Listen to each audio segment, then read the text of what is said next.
Welcome back to another edition of the Pitch Putt and Puff podcast. My name is Roger, aka RGB. Just want to take a quick second and give a shout out to a couple sponsors here. First and foremost, we got 420 Bliss located at 740 Hoosick Road in Shore, New York. Make sure you stop in there, check them out. They got everything you're looking for: flowers, edibles, pre-rolls, vapes, disposables, you name it, they got it. Make sure you let them know the Pitch Putt and Puff crew sent you. A new sponsor I'd like to give a shout out to is a former guest, my man Marty from Trouble Off the Tee. He's been taking real good care of us lately. So he hooked us up with 2 promo codes. I got one, anything on the site, 15% off. Use promo code RGB. Now this one's pretty dope. Polos, buy one, get one. Limited time. Use promo code PUFF. You get a buy one, get one. They're some really nice polos. Actually have one right here. Show off a little bit. The two-tone, real good quality, nice dry fit material, fresh on the course. But tonight what we're going to be doing is going back to the golfer gang. Going to bring in a couple guests here. Part of the network for Golfer Gang, episode number 4. I'd like to introduce Gibby. Is it Gibby or Gibby? Gibby. All right, we got a lot of names. Gibby and MP from One Night in Pinehurst. What's up, boys?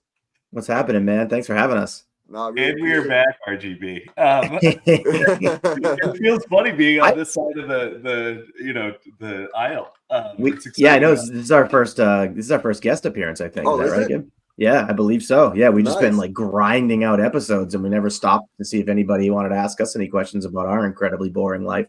No, man, that's what I'm trying to do. Working with the network, I've had I had Mulligans and Hackers on. I've had the Bumble and Golfer on, and of course the Upstate Golf guys. Just for they're convenient. They're right down the street. I see them every week anyway. Sick. So those guys are in your group. Are they in your Sunday group you were telling us about? The 8? So no, they're my fill-in guys. So if I'm able to get, I get a primetime tee time, 9 a.m. He hooks me up with 2.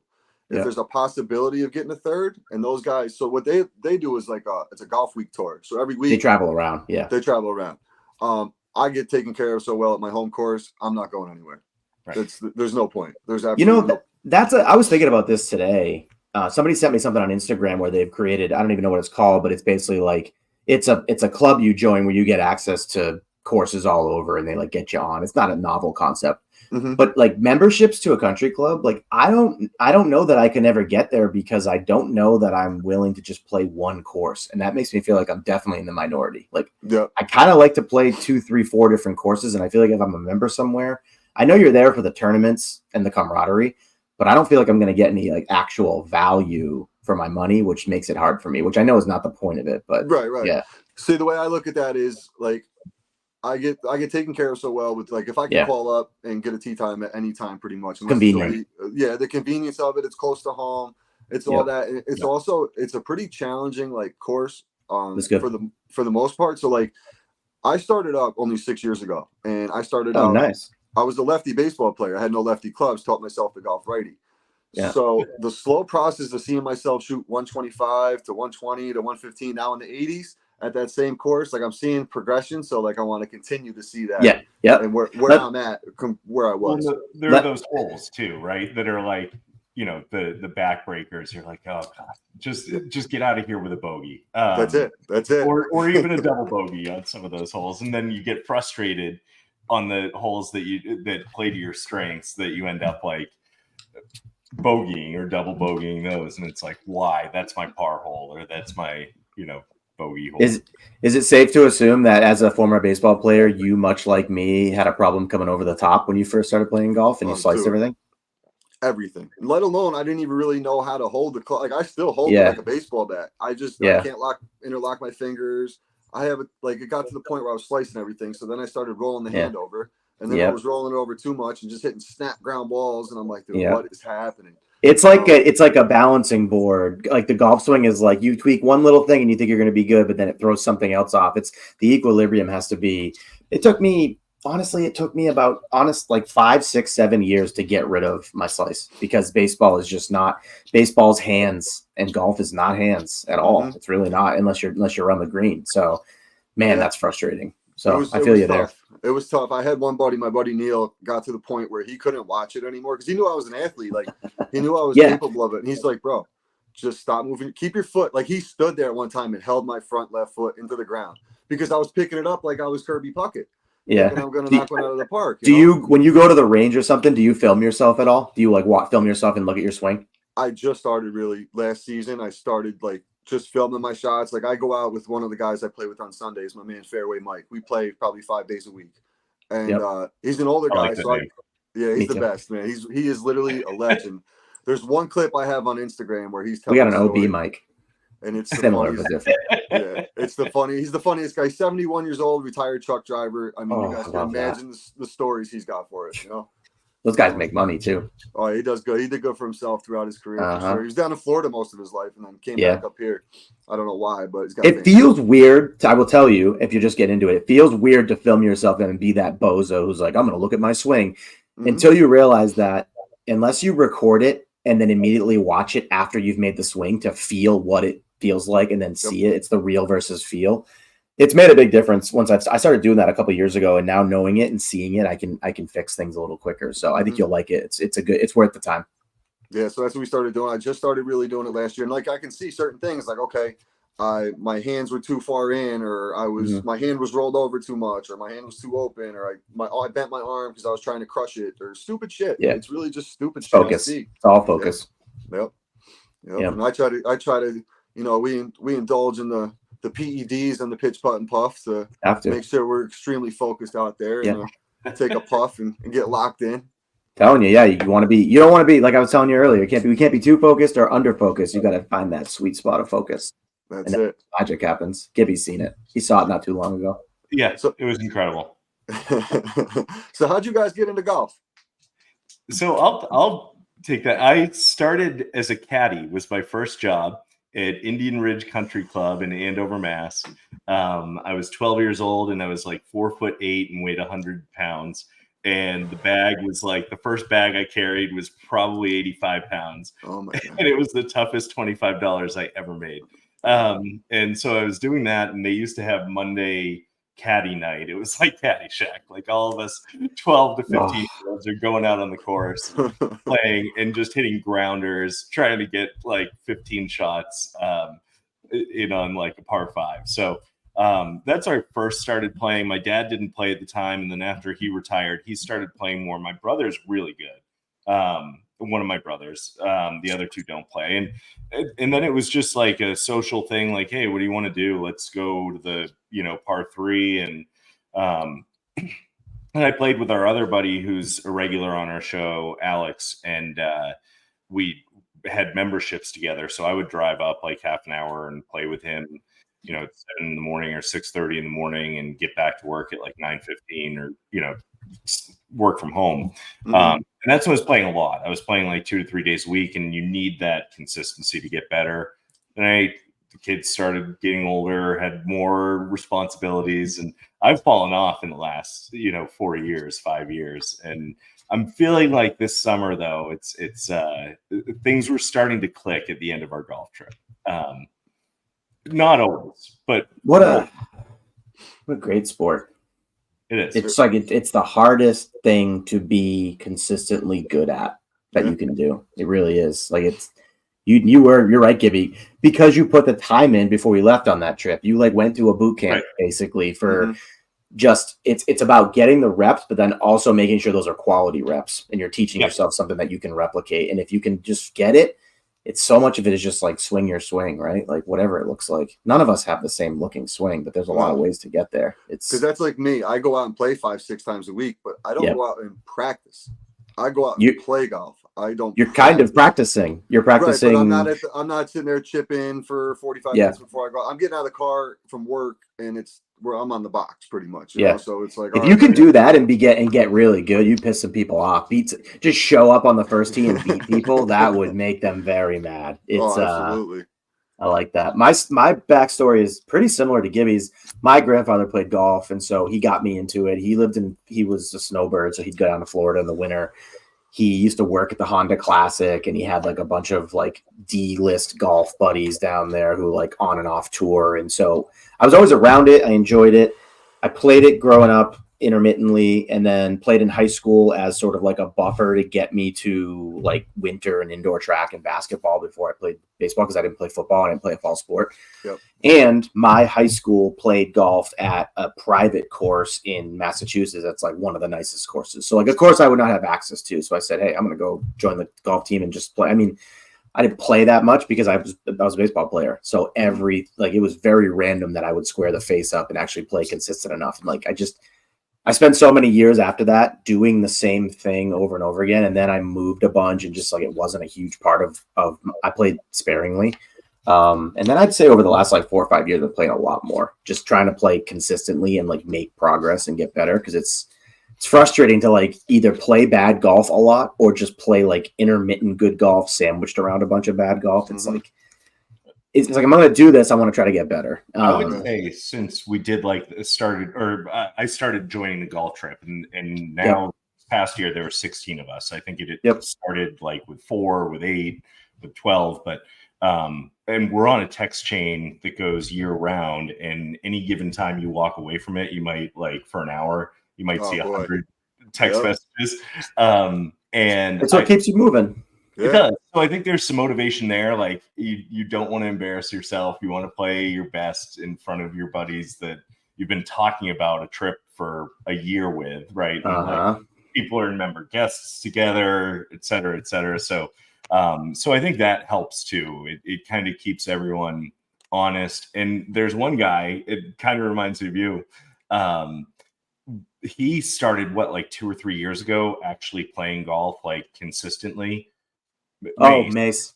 And went from, a 24 handicap 3 years ago in Pinehurst to now he's like 12. And he's the proud winner of a Gibson Grinder Award from. He did win a grinder. Beach.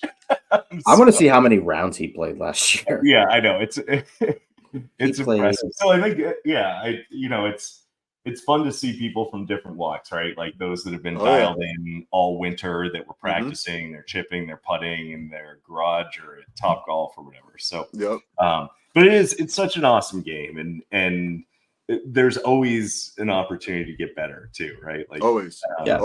That's something. Even if you got one thing clicking, like something else might not be. So you got to go work on that. And that factor too, where it brings people together. Like I was talking about Fairway Mike. He's 71 years old, man. Like I would have never been playing golf with, hanging out with Fairway Mike. Other than that, now he's like one of the people I'm closest to in my life. Like he's literally a guy I could pick up the phone and say, "Hey, Mike, I'm broken down on the side of the road. Where are you? I'll be right there." Like that's the type of guy he is. You know, it's like, and that's awesome that I met someone like that. I wish I met him 20 years ago. I would have been hanging out with him, doing God knows what. I mean, it's the best sport to play as you age because you can stay proficient at it and you can kind of like bake it into some other stuff that you like to do that doesn't require you to be running around. Although Gibby did some running around at our last golf trip and you got yourself a Gibby's grinder with that effort, I think. So, oh boy. What's a Gibby's grinder? Tell us what a Gibby's grinder is. We had the final night of the trip. We had think of them like Tommy points. Yeah, it was like Tommy Heinsohn's Tommy points. It was like Michael Scott's Dundee's, the Dundee Hordes. It was kind of like that. And so people got upset over MVP votes and Gibson's grinders, and there might have been some consumption happening. And there's a rival that I have on the trip, Jesse, and we had talked about doing like a Rocky Apollo race on the beach. And it didn't materialize, but after the dinner, we decided to run a 40-yard dash, and he will submit that wasn't what he agreed to. He said it had to be on the beach. It had to be 100 yards. Yeah. You idiots. And so I won the race, and he was fine with it until like half an hour later, and people were ribbing him because he's a runner. Right? He's a competitor. He is the guy who does not want to lose to you. If he's doing it, he wants to win it. Every single thing he's doing. Yeah. And so this one stung. Yeah. That's my co-host JR. He's on his way back. This poor kid. I can't wait for him to get back so we can hear it on the podcast. But he was stuck on the tarmac for 6 hours here in Albany. And then he's going to Colorado. So he got delayed. It ended up in Texas. That flight he missed. So he had to stay there for 8 hours and then finally caught a plane, got to Colorado, but now he's delayed in Texas. He's supposed to be home like right now, but he's still in Texas. So yikes. He's got to be at work at 7 in the morning. We'll see what happens. That sounds like a Boeing situation. Boeing. if it's a Boeing, we ain't going anymore. Yeah, no doubt. That's pretty political, Gibby. I'm sorry. No, it's okay. So that's the one thing we don't touch on the show is we don't touch politics. There's Gibby's no, scared of us getting canceled. Like I a said, kid. I don't It's even. tough though. It's tough because I had the same conversation with my guys, like politics and religion. You just stay away from it. It's just a safer conversation. I also don't care about either of those things. So, Yeah. like, what we do, a lot of what we do is if we're Tell not us learning. about what you guys do. That's my next Yeah. question. What is the one night in Pinehurst all about? Because I see a bunch of different shit on there. It's so the beginning, the origin of the show was not ever to stay in one place. It was to see if we could have a bunch of conversations with people from different walks of life to learn about what their life is like. Okay. Whatever that may be, right? Work, life, job, where they live, etc. And I think there's a sports foundation to the podcast. Like we don't stray that far because that's our bread and butter. But I think the goal of it, to your point a minute ago, was like, we want to have some conversations with some people who we don't know anything about the subject so that we can learn, because it kind of forces the emotion. So it was meant to be like fireside chats with a bunch of random people from all walks of life to see what the hell they got going on. I mean, Gibby was the architect of that. No, I would say it was a breakneck pace initially. We were trying to do 2 shows a week, and like I felt like empty this week because we had, I know, which is good, last week, and then we had one show that our guests couldn't make, and so it's like, oh my gosh, we haven't been on for like a week and a half, where we would put out 2 shows a week. And the first one during the week was going to be just like Maddie said, like a fireside chat from all walks of life. We were focusing on like sports, on food, music, finance. Yeah, all of those things. And like actually entrepreneurs too, because we wanted to find people that were super passionate about specific topics. And we did. And people would like come to us and they'd want to tell their story, which was incredible. And then the second show in the week, because we started in the fall of 22, and it was fantasy football related. And we started our first show, I remember it was like a late night and we were texting. It was like right before Labor Day weekend. And it was about Trey Lance, the quarterback for Dallas now, right? And I was like, we don't know if he's not good. And Maddie's like, no, we know he's not good. And I was like, no, well, he hasn't played in 3 years. We don't know yet. We haven't seen That's him. why we know. That's the thing. All right, quick rant, Gibby. So we're in draft season and we're about there now. The evaluation of these guys coming out of school is one thing. Their fit and where they land, the nature versus nurture, ends up making the rest of the difference. Talent won't win out. So yeah, he had all the raw tools in the right system. I mean, he was never a fit for the Shanahan system because it requires timing and reads. Like, that's not what he does. He just chucks the ball. He's like Fields.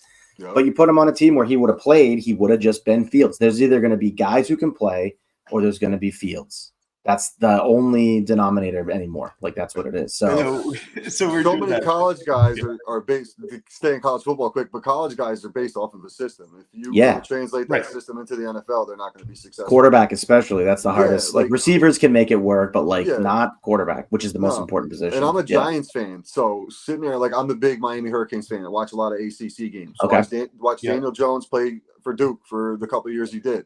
There was never one point in time where I was like, oh, this dude's a first-round pick. No doubt about it. Right. Like, I would have looked at Miami's Brad Kaya from a few years back and said, oh, he's a first-round pick over. Yeah, he looked the part. Yeah, opposed to looking at Daniel Jones. And then you see the guy running down the field, 80-yard run, and he trips and falls over himself. It's like, well, first off, the Giants kept Eli 4 years too long, and that's why they're in the situation they're in right now.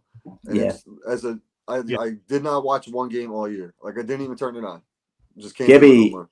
Gibby's a diehard Broncos fan. I've been a Patriots fan my whole life, but I think you guys are. If you guys could get this draft sorted out and Dayball gets another year, I don't know though. Like, he's good, right? But it's the front office. It's the front office, but he's good. But it kind of seems like guys don't love playing for him, or is that just because there's nobody there? Like, I don't know if it was the other coaches, right? Wasn't it like Wink? And the defensive coordinator packed up his office and left, and he was like, "We didn't even fire her." He's like, "Yeah, I'm just all done. I don't want to work here no more." Yeah. You guys, real quick, and we'll move off of this because we could go on a big old tangent. What are you looking for them to do? Trade, stay and take a quarterback, stay and take a receiver, neighbors. What do you think? You got to stock up. You got to get draft picks. You got to build. I think so. We're already at the bottom. We're already at the bottom. They're already talking Daniel Jones as the starter because who just came in? We just got the Let him play quarterback. the year. Oh, Drew Lock. Yeah. Oh boy, here we go. So, I walked right into this but one. yo, he's better than Daniel Jones. I thought he was in the draft. Walking out the front door today that's a low bar. Yeah, absolutely. But he's better than what we have. Like I would have took Tyrod all year last year, but now they're already telling him, "Oh, it's Daniel Jones' job. Make this kid earn it. He hasn't done shit to earn the job. Make him earn the job." Yeah, like you're in a good spot for a trade down for sure. Like absolutely, somebody's going to need to go there to get JJ McCarthy. Calling with 11 and 23 and get up a future. We need O-line. Oh, get the 11, O-line. 23 and a future first to go from 5 to 11. Yeah, something. Got to do something. 6 to 11. Sorry. Yeah. Oh, sorry. I was excited. just going to say about the show. Like we just kept going, and then we're like, oh, let's try this out. Let's try that out. And like, so Maddie and I worked together, but not really together for about like 4 years or so. And then, but we knew of each other, but we weren't like hanging out. And then we went to golf trip in Scottsdale, played a little bit, but like there were 12 people there. Right. And it was the first time I met 10 of them or 9 of them. So, getting to know people. And then the reason we called it One Night in Pinehurst, and it was a working title for a while. We're like, let's find a better name.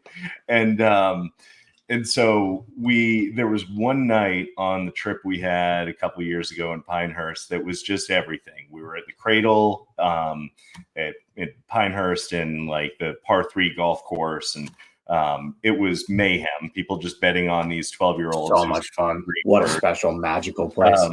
I got lined up for my first gig with the guitar. And I'm not a guitar player, and they didn't plug me in. So no, imagine how different life would be if you did get plugged in. Would this podcast even be? I don't know. And I mean, I'd probably be on the road with Stanley and Phyllis or whoever they were. The people from The Office. That wasn't his name. No, and then there's some malfeasance. One person, we were probably like 100 yards away from the house, and he decided to get an Uber. 100 yards, 3 miles from the house, and so we're chasing him around. So it was mayhem. And so that name like rang a bell for me, and then. We kept going, and I think the most fun part, and I don't know if the same is true for you, and I'm curious, like what part of doing the show that you like best. For me, it's both connecting with like old friends that I think would have a really fun take on it, and whether they're Maddie's friends that now I'm like, buddies with virtually, and then also just like some of the stories and getting amped up for certain guests too, right? Like you have a show and, we've done probably 5 or 6 musicians we've had on, and finding them on Spotify and like listening to their album. Yeah. Oh yeah. This is good. This is the real stuff. And so I don't know. So those are some of the favorite parts. And then it's a hobby too. And it's hanging out with Maddie for 40 minutes or 35 minutes. We said to each other at the beginning, we're at 147 episodes now. Okay. And we said, if we're going to do this, let's do it. Consistency is key. Like you have to make sure you don't just like miss months and try to come back to it. And I told him and we told each other, if it ever felt like leading up to a podcast and during the day, we were like, oh, like dreading it. Like it's a chore. Then it's not worth doing. And we've done 147 of these, and I could probably honestly say it's only happened like once, and maybe because I was sick and just like I think it was just like either traveling or like whatever. Right? It's like such a so that for me is the most fun. Like it's like I look forward to doing them, and so that's enough for me, even if it doesn't go anywhere. That's the same with me. I don't know if you guys seen the clip when I was on Upstate. Anthony, we were talking about microphones and shit. Anthony was like literally trying to get us a Joe Rogan setup. And I was like, bro, like, and that's the thing. We never got into it. Like, I haven't been on, besides posting on like the app we use for the network, I haven't looked at how many downloads I have. I don't even like, I'll peek at it occasionally because obviously I want to know the analytics. Yeah, you're curious. But it's not like he was going and like looking first thing in the morning. I'm like, bro, I couldn't even tell you how many downloads I got. I know I got an interview at 2:00 today with this person, and I'm like excited about it, because there's certain people, like I'm a big conspiracy guy, so I listen to Tinfoil Hat with Sam Tripoli, right? And XG. He's the co-host. Okay. I had him on the podcast. I got a chance to meet him in where were we? Connecticut. I drove out to Connecticut my birthday weekend. Tripling, XG, and Eddie Bravo were performing, so I went out and got to see the guys. XG already his other podcast, We Don't Smoke the Same, was kind of like helping me out and let me be like affiliated, where I was getting they were sending me little care packages kind of thing. I was saying the show was brought to you by We Don't Smoke the Same, and I built a relationship with those guys. But like I reached out to them just to build the connection of like, hey, do you guys care if I shout out your podcast on mine? Yeah. Like, first thing they asked me, what do you want for it? I don't want nothing. I just want it to look like I have some backing when I first got off the ground. Credibility. Yeah. So, but then it turned into like, now I have a relationship with these guys. So I got a chance to have him hop on. I talked to him. I was like, bro, I need 20 minutes of your time. Before you know it, it's like an hour in. Then we're talking 20 minutes off air. And I'm like, yo, I listen to you every single day on 3 different podcasts. I'm sitting here having a conversation with you. Like, to me, it's outlandish, because if you told me a year ago I would have done that, I would have told you you're nuts. You know, like you get what you put into it, though, for sure. Like if you treat every guest like they are the most important person in the world in that moment, and you give them your attention and you lock in, you pull some pretty cool conversations out of people. And that's for me, the game is, I always tell this to Gibby, like if I can ask a really good question that forces somebody to pause and have to think about their answer rather than just regurgitating an answer they've given before in another place, then I feel like I've done my homework and also given it the proper due to make sure that people know, like, hey, you're spending these 20-30 minutes with us. Like, I'm not going to waste your time. I want to give you something that might be enriching in some way. And there's been episodes where, like, I have a couple episodes, and I'll admit it, like, I didn't do enough of my homework. And I was like, shit. And then I looked after the fact, I was like, I even hit the guy up. I apologized to him. I was like, bro, I fucked up. Like, I was rushing that interview. Like, I apologize. If you want to come back on later down the road, there's a lot more we can talk about, kind of thing. And he was cool about it. But like, I knew, like, when I re-listened to it, I was like, I was off my fucking game on that one. But like you said, it's what you put into it, because at Christmas, I had 140 followers. I was getting maybe 15, 20 listens an episode. And I was getting discouraged. I was like, shit, now the golf is over. What do I have to talk about? This and that. And then I had a conversation with a guy, Tyler from 4 Left, TYTV. I don't know if you guys ever see his shit. He was going to help me out with some digital stuff. And I was like, dude, I don't know how committed I'm doing this. And he said, I'll never forget. He goes, with a podcast, you're either all in or you're all out. You got to be fully committed. And then I sat back. I had a conversation with my wife because of the cannabis side and having a kid. I was like, I'm going to go all in on this. Like, are you cool with it? Because I'm going to go do video. I'm going to do, like, I'm going to get guests on. I'm going to have people in the cannabis field. Like, I had Dero on. Like, I shouldn't be sitting down talking to a platinum rapper. You know what I mean? Promoting his ice cream paint job. Shit. It's crazy. It's nuts. And like, that relationship, like, we have some stuff going on behind the scenes that could be huge for me. And it's like, wow, like, it's unreal. It's you. I think you said it earlier. We haven't even been recording yet. Like, it's one big, like, networking community. And if you give it the proper respect, you get a bunch of that. People are, I think I said this earlier too. I'm shocked at how willing random people are that have a lot going on and are successful are to just jump on a random podcast with Gibby's our head of talent. He books everybody. He's just like, he'll shoot shots at anyone. He's trying to get like Guy Fieri. It doesn't even matter. Like, whoever will wander into our little universe, we'll talk to you for a little bit and hope to give you something that isn't just like every other interview you've always done. And that's like the challenge that makes it fun. And it's funny, you were talking about like the listens and the downloads and everything. Like, you know, there have been shows where afterwards Maddie and I will like text each other and we'll get off and we're like, that was crisp. That was a good show. That was a great episode. You just know. Or we got a bigger guest than, you know, just Maddie and I riffing on something.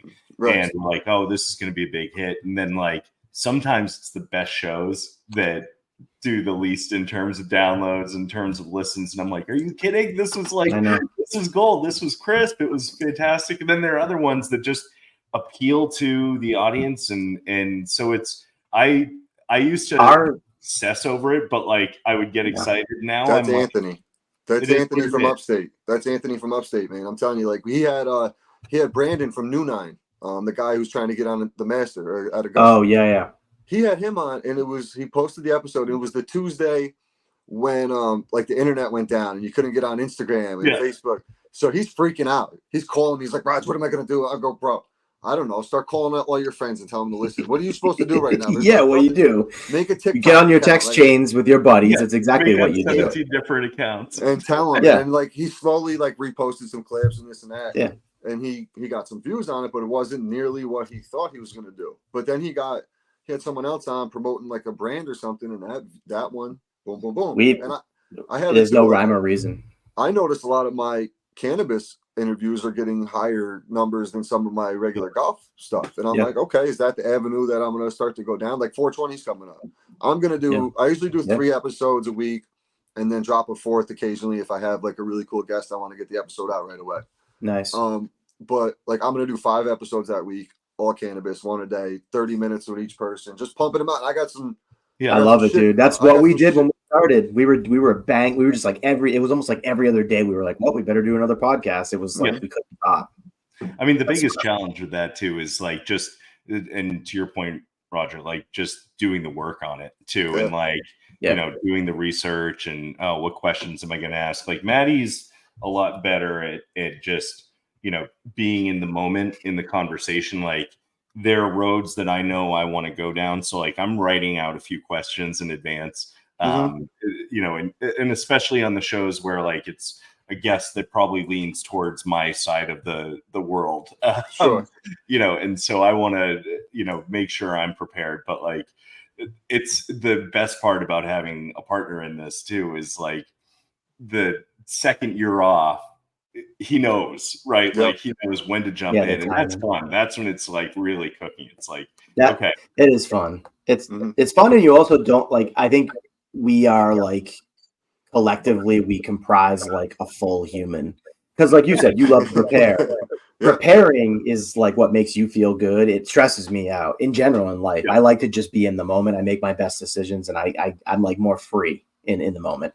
But you're right, Roger, to your point, and Gibby, you're right too. Like there are some guests we have on where I'm like, I actually don't know anything about their world. I need to dig in a little bit. I'm not going to be able to get away with just like finding it on the fly, Michael Scott fashion. So it's fun. It's like a challenge. It's a challenge for your brain to do this. Yeah, can I tell you guys, I never watched 1 episode of The Office.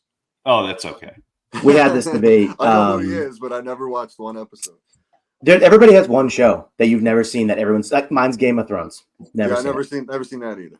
Oh, I like that. Okay. So I don't watch. So like what everybody's watching, like when like there's the hot trendy thing, for whatever reason, I'm just not into it. You're a contrarian. Yeah, I just don't like Squid Games during COVID. I didn't watch 1 episode of that either. Nope, I never saw it. I find other shit to do. Yeah, so we had a guest on. He's been on twice now, and he brought up the topic around like guilty pleasures, right? So we're talking about pop music. And his band, the band that he's in, he's the drummer for, has opened for Taylor Swift on a couple of her tours.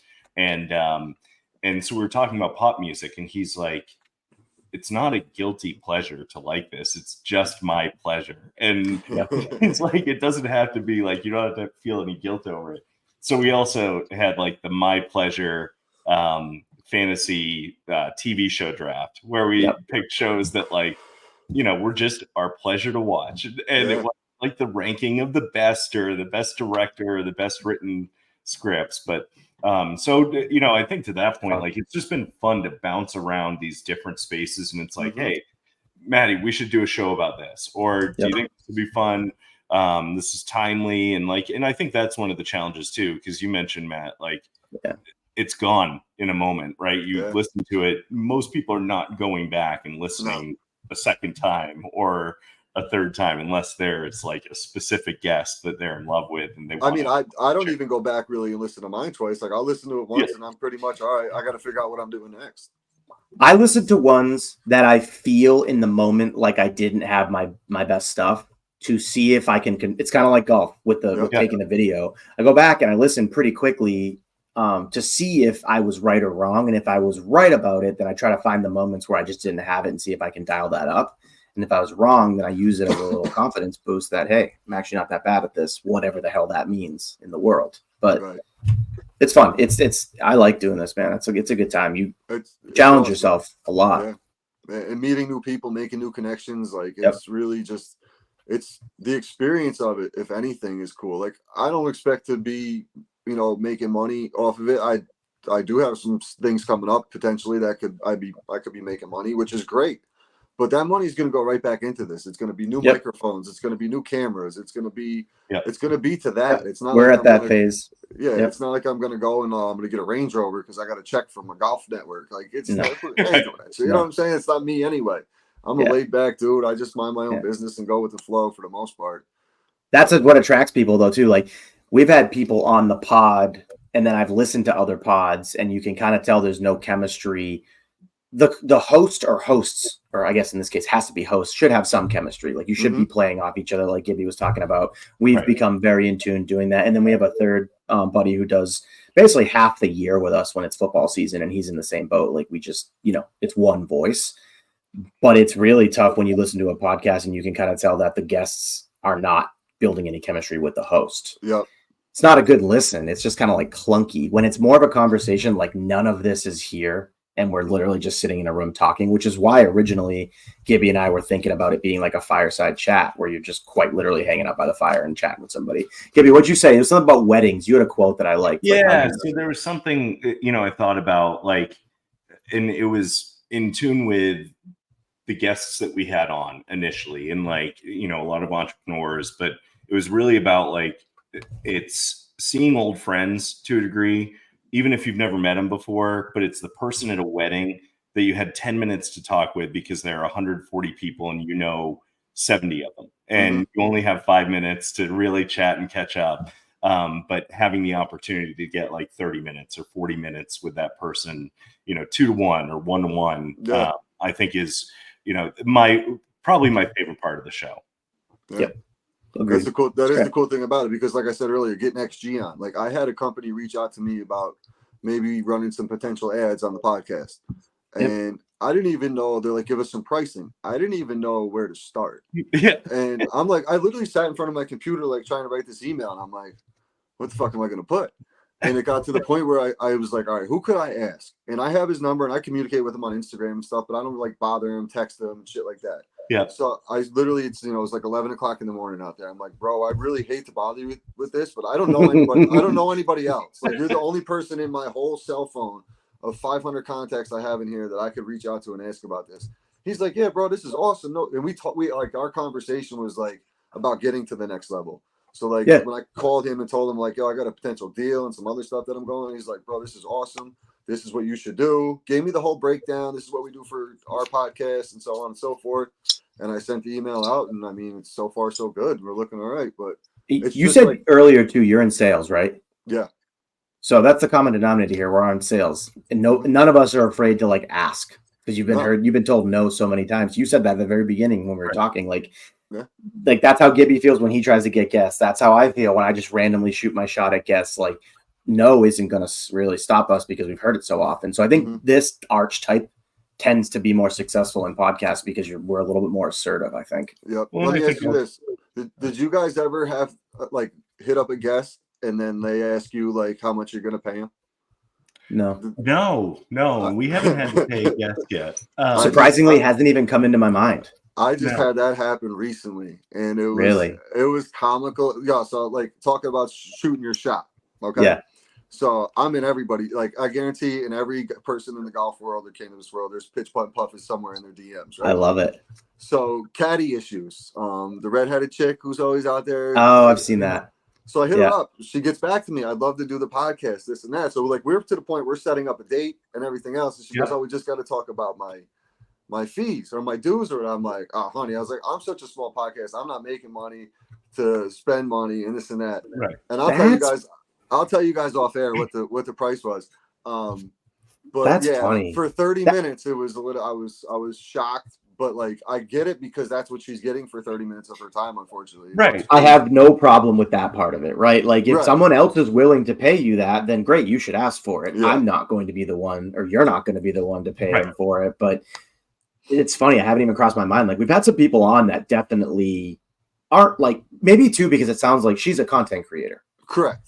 So that's their living. Yeah. That's how she makes her living. Whereas like if I'm asking Cal Ripken's son to join us, he's not asking to be paid. Like that's what he likes to do, but he's not a content creator either. He's not like monetizing it necessarily that aggressively. So it's funny. You like think about it. Like I've never thought of anybody asking us to pay them to come on. First time. Gibby, has that ever come anywhere near happening to you? No, it's never come across. And I think, the ones that I think there's the Patreon for musicians and, could that be interesting? Right. But I think for most of them, it's like out of the goodness of their heart and also like having content that they can share, that they can use to promote themselves. Right. So I think it's, a symbiotic relationship.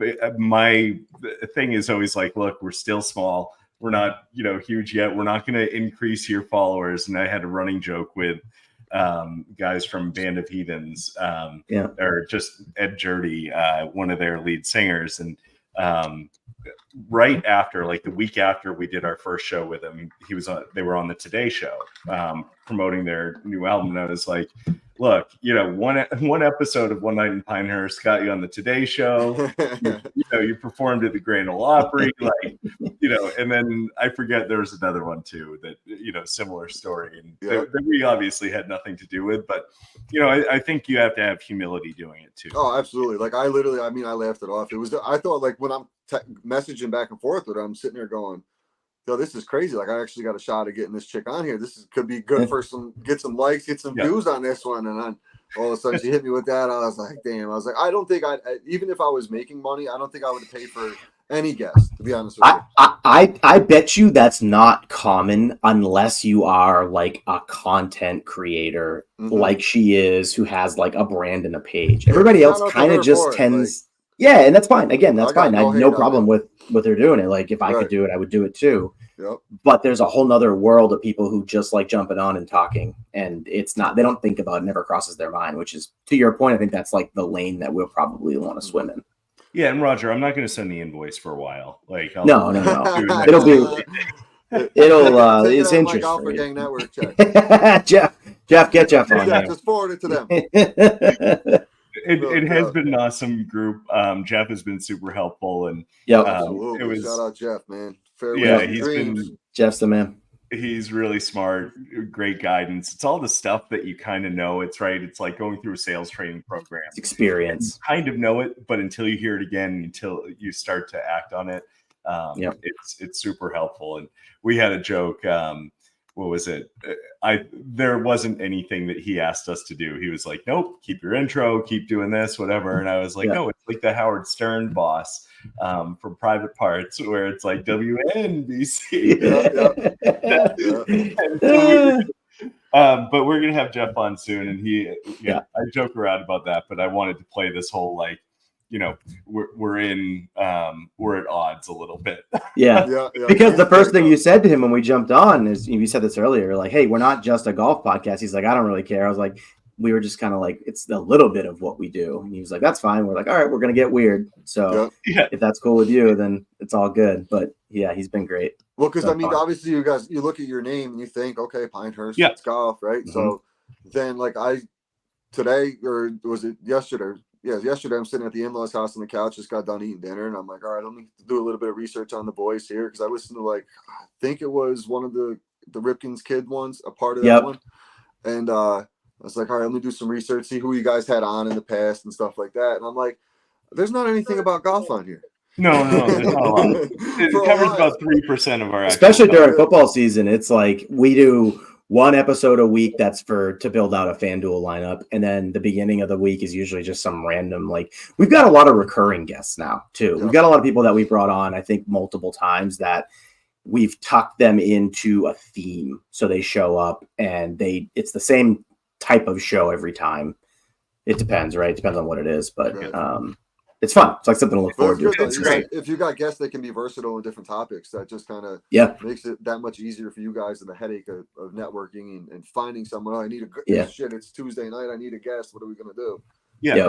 Then the other part of that too is, right, like, you've already built the camaraderie and you've built like that connection with some of these guests. Like KJ was a former coworker of mine. Like, we get along great, and he came on one show, was awesome. He was talking more about his story, but he knows football. He played college football, right? And he's, fantastic. And we're like, yeah, you're going to come on to talk NFL draft, because he worked, as an intern with the Colts Colts during like one of the scouting combine, right? And so And also he follows college football religiously. But Yeah. Well, his little brother's a junior at Ohio State. He's their second cornerback. He's their number 2 cornerback.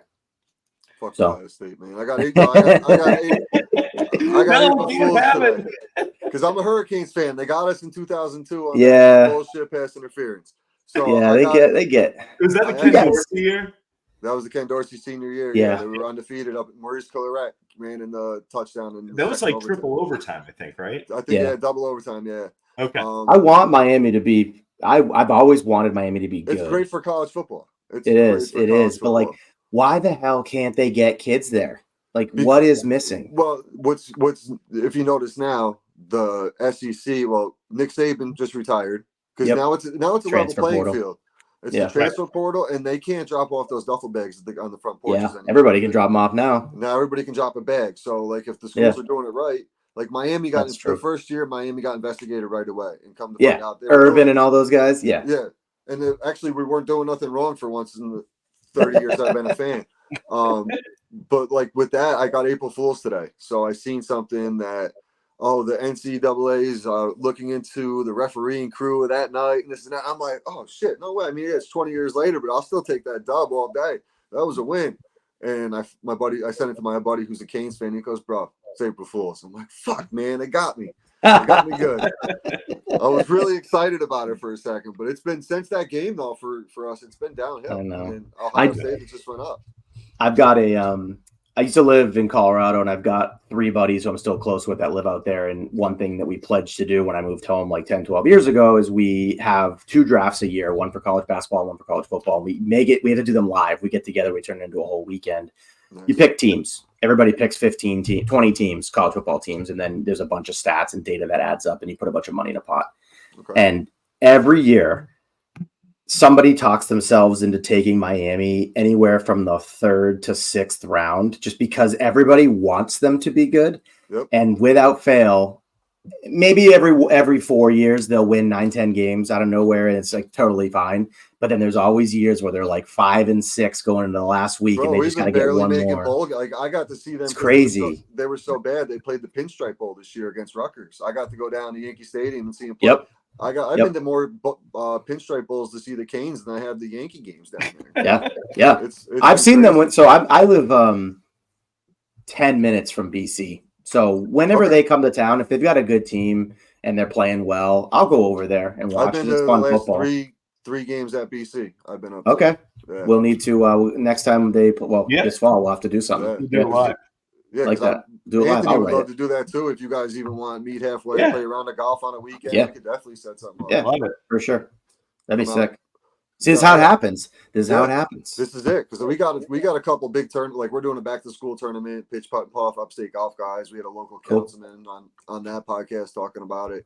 And then I got a cannabis cup with some local growers and distributors that I'm doing up here. So I'm working on some shit behind the scenes, man. It's just a lot. Trying to keep everything organized, and I never used my calendar on my phone until the past month and a half. I'm like, all right, what am I doing today? It's a lot of work. It's a lot of work. Gibby does most of it. He's our social media coordinator. He's just, he's taken more of a liking to it than I have. So I try to pick up slack in other places. Yep. But the cool thing about this is if you put the work in, you kind of see the rewards instantly. Yeah. There's instant gratification where, like, if you put a little bit of work in, that's the drug of it, right? You look at Megaphone and it's like, oh, we had X amount of downloads this time. Last time we had this many. It's like, what did we do? It's a fun way to try to get better at something without knowing really what we're doing. Do you ever go back and listen to the first couple? I have. Just to confirm that we had no idea what we were doing. The audio was just like a disaster. We actually, the first software we used way before StreamYard was, and I've literally forgotten the name at this point. Zencaster. And it just like, it was free. We didn't know. It kept breaking. Like it didn't record we'd like finish episodes and there'd be nothing. And like, we had a pretty good laugh. Like the first 6 or 7 we did was like pretty touch and go because of that. And then we just went to Zoom and it was fine. Yeah, we just got our microphones figured out literally last week. Dude. We've been having such technical difficulties with because we got new mics and then we thought it was the mics and then where we were getting an echo and then some guys weren't getting an echo and then it was like, all right, why are you not getting an echo? And then like when we go in studio, it's such a pain in the ass because some Yeah. guys like my Yeah. man Fairway Mike, he was to the point where this guy's 70, so he goes to bed at like 9 o'clock. I got him out there. It's 10:30. We're recording, and he's laying on the couch and he's got the microphone on his chest. And I'm like, Fairway, they can't hear you, dude. He's like, hey man. He's the best. He's such a character. I love the guy to death. But it's like some people don't get the vibe, like the flow of it and how it works though. Yep. So like half the episode you can't hear him. So I tried like getting the audio I recorded off my phone to like cut it in. I was like, this is a mess. Like this episode sucks. Like I might as well just scrap it. But so that's why we never edit. Shit. Yeah. So much funny shit. We refuse to edit. I don't think I've gone that far back and re-listened. Like there might be one that I'll go back to like a month earlier, right? Mm-hmm. And what I find myself doing more often is looking at some of the clips as I'm like looking through and I'm like, oh, this is a good clip, or like, oh, I can recreate this idea. And so and that's the fun part for me is actually like 90% of the shows I don't actually listen to that we record. But when I'm cutting up like 1 minute clips to use for social media, that's when I'm going through and like listening, watching, etc. And so I'm making sure like, okay, where's the right point? So that's when I know. I start getting texts from you. They're almost like time stamped as you're listening to the episode and remembering it. Yeah. That's great. So I think that's the fun part. But no, this is awesome. You said you had some questions for me you wanted to ask. What do you got? Yeah. So where do you plan on going from here in terms of the show? Like where, do you want to take it? Do you want to, keep focusing on golf? I know cannabis is important for you too. And like, what are you picking a lane or are you just seeing where it takes you? I did the whole pitch putt and puff was like, we called it the, instead of the live tour, they were calling it the RGB tour for the first like year we did it. And I was like, yo, I don't like that. I don't want it to be on me. Like it's all of us kind of thing. Like I don't like that. So that's when I was like, we had some mini golf course up here, did like a puff weekend. And I was like, all right, I got to change that up a little bit, but I want to catch you like that. So I made it the pitch putt and puff through the podcast in there. And then like, I was like, all right, I need a logo. So I literally created that thing like off of clip art. Like I had no idea what I was doing. I got to get upgraded right now. Shout out Chili Millie. That should be done hopefully soon. Some chick out of a graphic designer out of California did a bunch of work with Tinfoil Hat, and we don't smoke the same, so she's hooking me up. Another XG, working the connections of those guys out there and getting hooked up with her kind of thing. But it's to the point now where I had 140 followers at Christmas. I'm about like 5 away from 1,500. That's incredible. Right now. That's really good. But it's the grind. So I literally have to make the commitment to continuing the network. I haven't even posted golf content. So where's it going to go from here? I'm going to be doing a little bit of traveling to play with some guys I've had on the podcast. Definitely want to get out with you guys being so close right in the Massachusetts area. So I'm going to do a little bit of both, man. I'm going to try to get like 420 week. Like I said, it's going to be strictly cannabis guest. And it's going to be I got some hitters lined up if everything goes as planned. So that should be pretty cool. But I'm going to go on the golf side too. So I'm going to go like talk about the pitch putt and puff, talk about our round, get the guys on to do like a recap on Sunday nights to post for Monday. And then Wednesday, I'll have a guest on and post that episode. Like when I'll have, Tuesday night, I'll have a guest on, post it Wednesday. We'll go to the studio Wednesday and I'll drop it Friday. So it's going to be Monday, Wednesday, Friday. Right now I have the time. Cool. So I'm trying to get as much exposure as possible for now. So I always ask, when we were starting out, I asked Maddie this a few times, but like, who would be your dream guest? I know we've had a couple that were like, if we get Guy Fieri on, if we can do, diners, drive-ins, and dives, we can retire the next day, even if we don't make $1. Man, I didn't even really thought of that. Probably this is going to be crazy, but I'm a huge basketball fan. Growing up, I love hoop. And this guy just, he's in the golf now too. And he smokes. Is Jason Williams, White Chocolate. White Chocolate. Oh, he's a golfer now. He's golfing. He's golfing. Like you can go and like fly down to Florida and play around the golf with him and shit. and he's got like, dude, he's on some podcast. He's just a like funny dude. Like I feel like he's the type of guy if I was sitting in a room with and just smoking and chilling, like we would just be on the same, like literally the way he played basketball was exactly how I played basketball, to the point where my coach, we were playing against the number 1 ranked team in the state. I had a steal at half court. This kid went to Rice, Jason McCreath, was going to put my shot into the fucking rafters. And instead of that, I did like a 360 around him, and I laid it up off the backboard, and the dude caught it and dunked it. And we went on a 10-0 run. The next dead ball, my coach takes me out of the game. And he's like, that's not the time or place to do that. Coaches hate it. I'm like, are you looking at this gym right now? Like, we just went on a run. The people are alive. Like, he hated it because I was too flashy. Like, I was throwing the behind the back pass instead of the back pass. Like, but it worked. It got there. It still did the same thing. It looked good doing it. I mean, that's just how Billy Hoyle was out there. That's what I was doing. I did the same thing playing baseball growing up. I like barehanded a ball at third base and threw a dude out on the run. It was, I don't even know. It was like, it wasn't even Babe Ruth. And my coach was like, he pulled me out of the game. He's like, we don't do that. I was like, what are you talking about? It's awesome. Yeah. Everybody loved it. It was great. It would be Jason Williams, White Chocolate, man. That's like, dude, he's the best. I loved watching him play because he was like, man. It was like the one of the one guys somehow made his way into the NBA, but was actually good at everything. Yeah. Like he was dominant, and he just like, did he get hurt, or is he just kind of like, I'm done with this? He got hurt a little bit, his back or his knee towards the end of his career. He won with the Heat, and then he went and played with Orlando, I think, one more year and retired after that. Yeah, but I'm a Heat fan because of that. Like I was a Kings fan. Like I followed Jordan. Then Jordan kind of left, so I started following him with the Kings. He went to Memphis. I was a Grizzlies fan.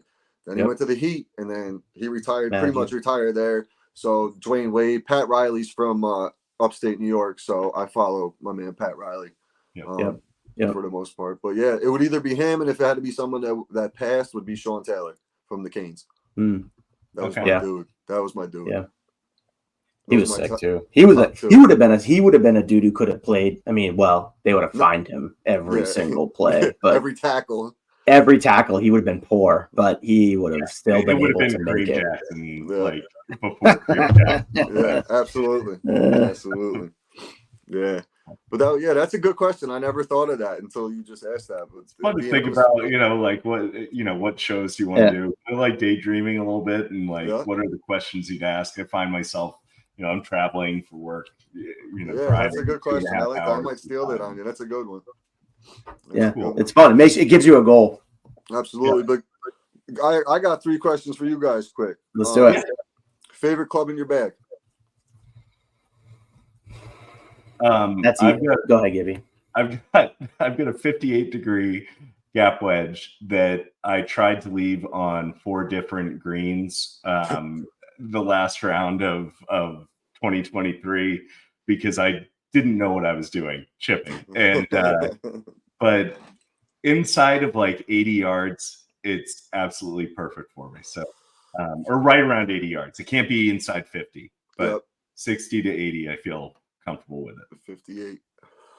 Yeah, I mean, a wedge, any of my wedges. I got a 54, a 58, P and a gap.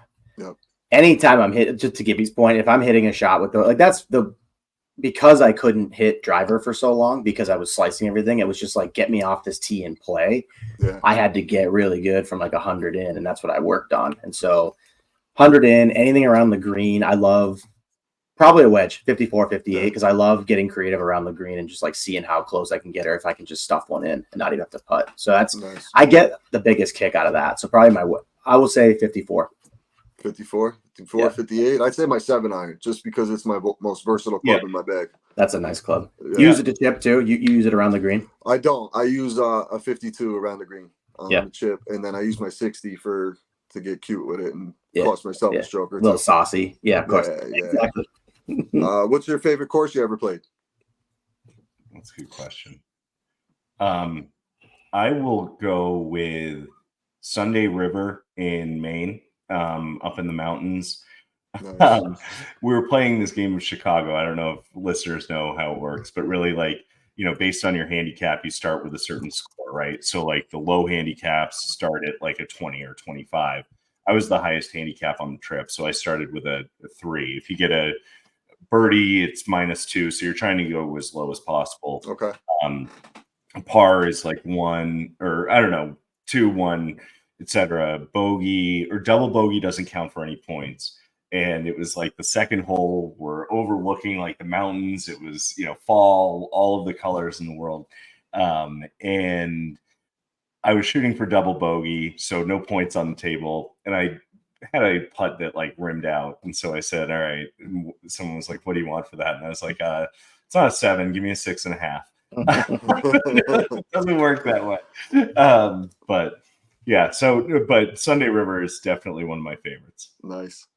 I was gonna say I'm tied between two. So Sugar Bush, similar setup as you just mentioned. Give you like Sugar Bush has a really good course and the views are incredible.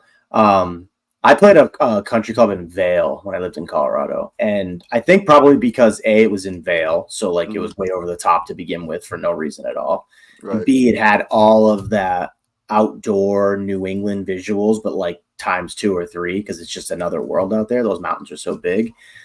And the fact that you could just hit the ball, like the courses were all like 7,400 yards. But that's like, right, because of the air and the elevation. The air, you never felt better than when you catch driver and the thing goes like 340 for you. Like there's some like downhill drive. Yeah, you can catch some downhills with the altitude, and it's like the ball just goes. So that was a fun experience because it was kind of like playing without gravity.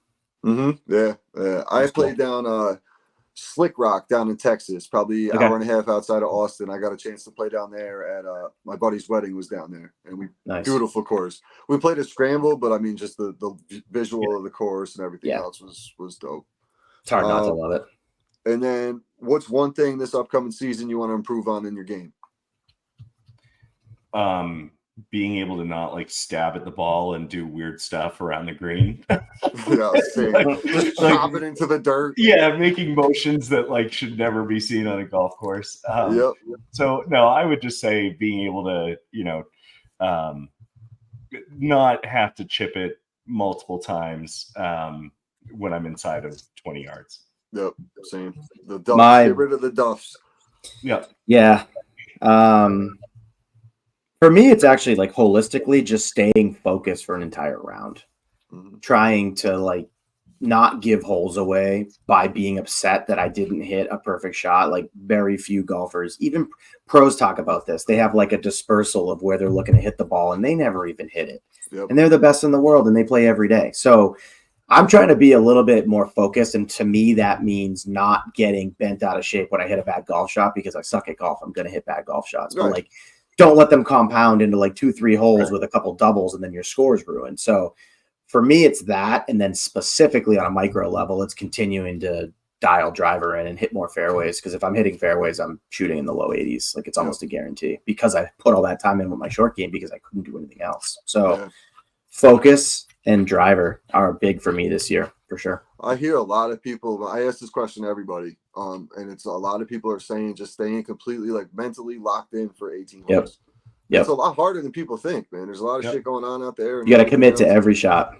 There's always you get that one phone call on the course. I know. Or the text and the text, or you're on Twitter or something, and it's just like it's so easy to not just give holes away, give shots away. You give 5-6 shots away around, it can take you around from what could have been like really good to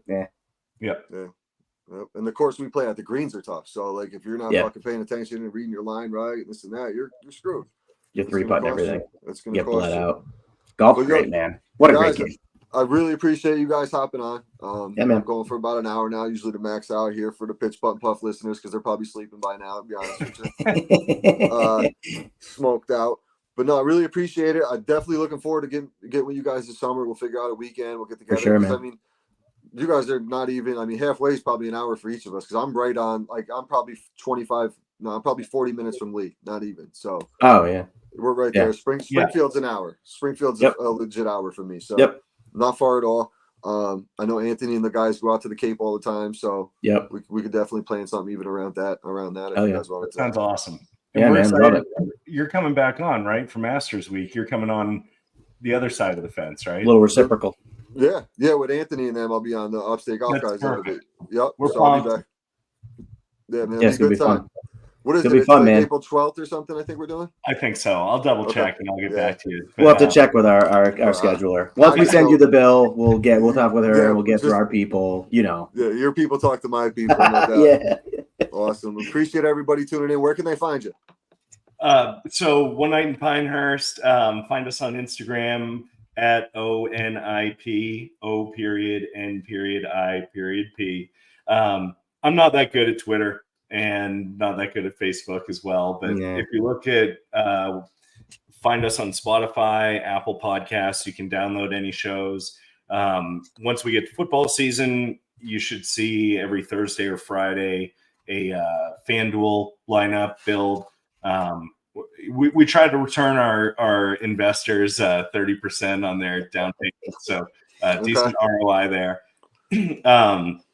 And we're going to be putting out some NFL draft content the end of this month, as well as some coverage of the Masters. So really excited. And check us out on Instagram, follow us there. And Roger, this is fantastic. Thank you. Yeah, man. Thank you for good time, man.